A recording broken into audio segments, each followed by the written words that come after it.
Good morning everyone, today is another pre-maintenance checklist video, which means we're going over all of the different campaigns which are ending with the coming maintenance. But before we jump into all of that, if you're new to the channel, I upload NGS content daily, so if you do play this game, I would really appreciate a subscribe as it really helps out the channel. Anyway, without further ado, let's begin the video.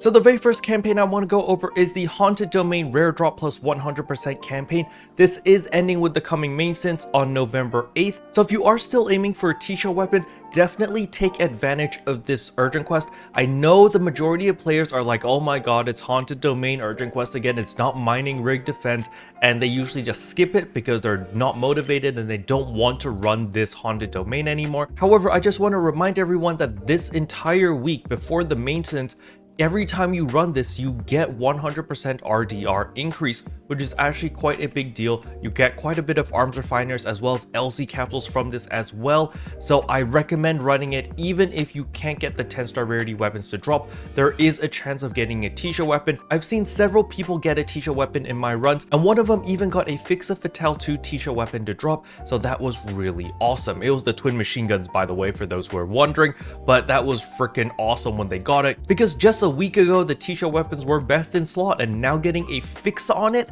that's still very powerful. Just because the 10-star rarity weapons are now available does not mean that the 9-star rarity weapons are all garbage and we don't need them anymore. They're still viable. However, this leads me up to the second event over here, which is the Item Enhancement Support campaign, as well as more enhancement materials as drop rewards. This campaign is incredibly important and incredibly overpowered. The first part is relatively simple. First of all, we get some enhancement boost, so enhancement success rate plus 50% as well as 50% off Meseta cost for limit breaking. This is not a big deal, this is just a nice little thing to have.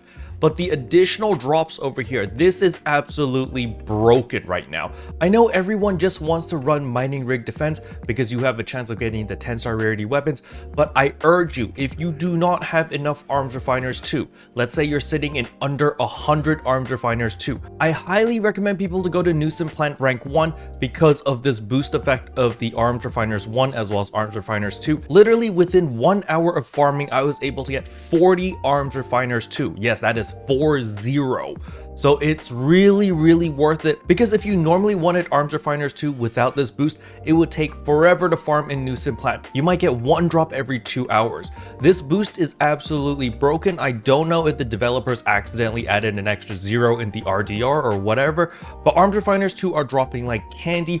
Every time you kill a boss, you're almost guaranteed an arms refiners 2 to drop, and sometimes you might even get 2. There have been several cases where I kill a boss in Nuisance Plant and I get 2 arms refiners 2 to drop from them. So please take advantage of this. You get a lot of arms refiners 2. Now if you're a little bit more ambitious and you're like, arms refiners 2 by itself is not enough, I also want the chance of getting a T-Show weapon. This also applies to Reservoirs rank 4 as well as Vanford Laboratory as well as Mount Magnus rank 5. So as we can see over here on Mount Magnus, if we go all the way to rank 5, you also get the additional drops of the arms refiners. Now from my personal experience, the arms refiners 2 don't drop as crazy in the Alio combat zones compared to Nuisance Plant. You know, I got 40 in 1 hour in Nuisance Plant, while farming at Vanford Laboratories, I'm gonna be honest, I didn't farm an entire hour. I only farmed about like 30 minutes, but I did get about like 10 or 12.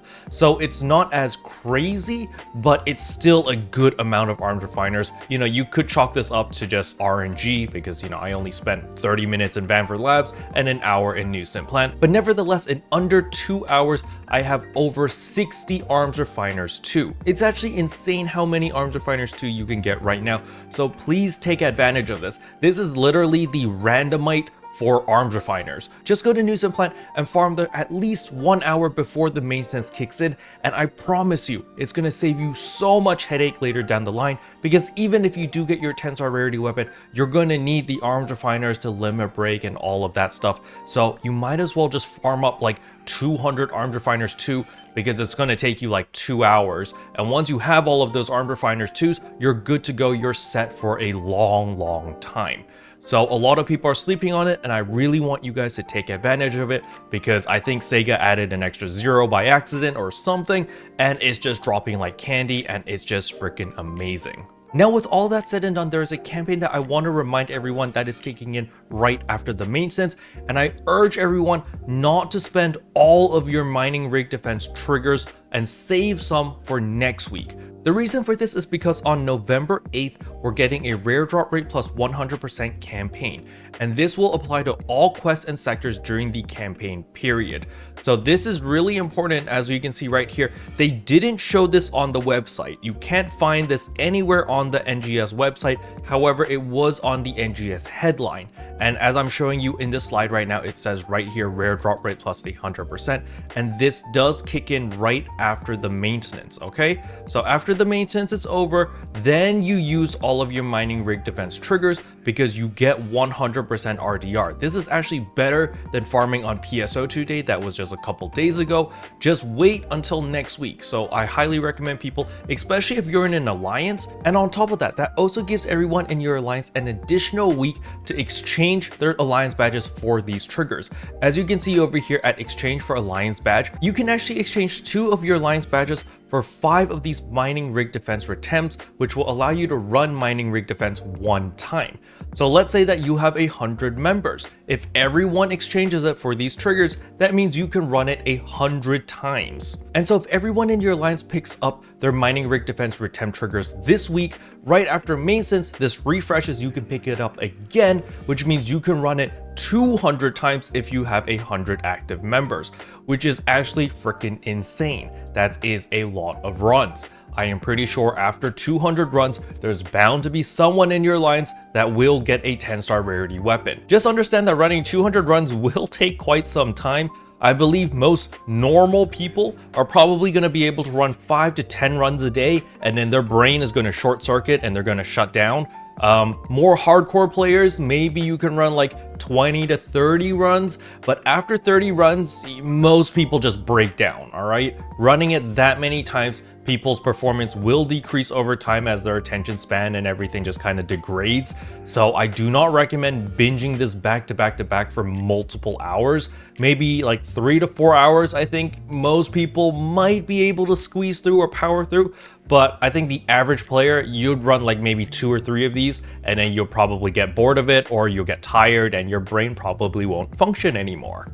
Now, with that said, next week we are also getting the giant mutants, so we are going to be able to fight all of the giant mutants, as well as high-level dread enemies in the North Retem as well as South Retem regions. So if you want to farm dread enemies in different regions, you're going to be able to farm them that way as well. Now, on top of that, we will also get a new AC Scratch, which is the Elemental Defender, which looks pretty good. You know, there are some outfits over here which I find pretty awesome. But with all that out of the way, the next thing I want to talk about is, of course, the Arks Records. So the Arks Records this week is the Vanishing Path solo. So make sure that you do this cocoon at least once in order to participate to get your 20 Arks Record badges. Keep in mind that Vanishing Path is located in Retem. So you go to Retem City on the top left right here, Vanishing Path. Just run it once and you're good to go. Now, as usual, the reason why you want your Arks Record badges is because there are a bunch of weapon camos over here, star gems, as well as arms refiners. Again, the arms refiners, honestly, I wouldn't even spend my Arks Record badges on these arms refiners anymore, simply because we have that crazy campaign that is going on right now.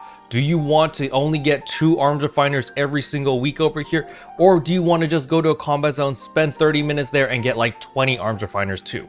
Obviously, spend the 30 minutes, go farm the combat zone, just suck it up. It's gonna be worth it. Please, please, please do it. You're gonna kick yourself in the butt later down the line if you don't take advantage of this campaign, because there are so many arms refiners too just free for the picking right now. Just go to Nuisance Plant. You're literally gonna be showered in arms refiners too, okay? The next thing I want to talk about is, of course, the Aegis Integra exchange. As always, we are going to be picking up all of our Dominas because, to be honest, what else are you going to be using your Aegis Integras for anyway? There's like absolutely no reason to use your Aegis Integras for anything else unless you are a Slayer and you do have like a Neo A weapon. Then maybe you're buying some Neo A weapons over here to gamble in order to get a high fixa to craft one yourself. But other than that, there's no use for your Aegis Integras anymore. So just buy the Dominas simply because you use those Dominas to craft HAL finales. Let's check the market price. They've gone down even further. 620,000 is the lowest, and 690, 680. Yeah, it's about this range. But something to keep note of is once people start getting the 10-star rarities more often, and once the new 9-star craftable Melik weapon series comes out, there's going to be a demand for HAL finales. There's going to be a demand for all of the endgame capsules again, and people who have not been doing their due diligence and exchanging their capsules every single week, well, they're going to have to rely on the player market, and they're going to be buying all of the HAL finales as well as the other endgame capsules off the player market, and thus the prices will go up. So just keep that in the back of your mind when you're exchanging for all of these HAL finales. It might not look like a great deal right now simply because the prices keep plummeting every single week. However, it's because people don't have anything to use them for because nobody is upgrading. Once new gear comes out and is more accessible, a lot of people are going to start upgrading, and thus there's going to be a surge in demand, and thus this is where you make your killing. So even though it doesn't look attractive right now, I still recommend people to do their due diligence and just make your HAL finales. It's literally like 5 clicks, okay? Just do it. I know it doesn't seem like much, but really later down the line, you're gonna thank me because I'm gonna save you so much money. And last but not least is don't forget to buy your star gems from the exchange shop over here. As you can see right here, I'm actually going to buy my 20 star gems there, and then I buy my other 10 star gems, and wha-bam, 30 star gems achieved, and I'm good to go. Now, the last thing I want to remind everyone are a bunch of limited time tasks. Most of these don't really matter that much. They just give you a bunch of Genesis points. However, if you are hurting for Genesis points, you might as well just blast through all of these. It doesn't give you that many. It only gives you 1,500 each task. So it's a little bit, but it does add up to quite a bit. But more importantly are the tasks that give you the End Master cubes, as well as these over here, suppress enemies as Bouncer, Waker, Slayer, because these do give you your augmentation success rate plus 20%. However, these limited time quests don't go away until December. You have plenty of time, so you can slowly work through them. Now again, I highly recommend that you actually complete them or start working on them because the reward is actually pretty substantial. 400,000 Meseta, 120 star gems, as well as an End Master cube. So please make sure that you actually pick up all of these rewards. And in order to do that, all you need to do is get all 4 of these classes to level 60. It's very, very easy. Just get it out of the way and immediately redeem all of these nice goodies. Special thanks to all the members for supporting the channel. It really means a lot to me. Thank you again. But yeah, that's all I wanted to cover in today's video. Hopefully you guys found it helpful. If you did, I would appreciate a like and a subscribe. And I'll see you guys in tomorrow's video. Bye.